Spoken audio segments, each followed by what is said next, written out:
zu einer Zeit, in der es nicht glücklich war. Dennoch führte der König schon nach König der Hand, dass sie sehr beliebt macht. Auf der anderen Seite sollte es für viele Verschwörungen geben. Zu ihrem Schutz hatte sie eine Elite-Leiterin, die Chanen würde. Xerxes war einer von ihnen. Still gestanden! Ihr bewacht die Gäste! Xerxes, du wirst die Königin beschützen. Gleichzeitig wirst du unseren Neuzugang einweisen. Das ist unser Neuzugang aus der 8. Division. Sie ist die beste aus diesem Jahrgang.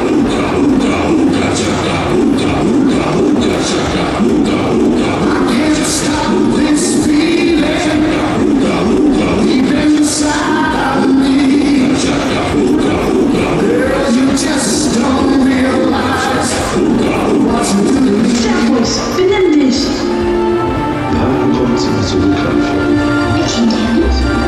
Sehr geehrte Gäste, Königin Jenna freut sich, dass Sie sich alle eingefunden haben. Wie in jedem Jahr eröffnen die Scheinwelt den Ball. Ich muss es wissen. Wie frage ich sie?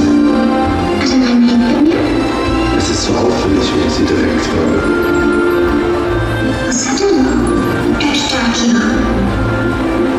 Shining Blade, sucht euch euren Partnerin. Der Ball ist hier mit Elfen. Darf ich das gnädige Fräulein zum Tanz bitten?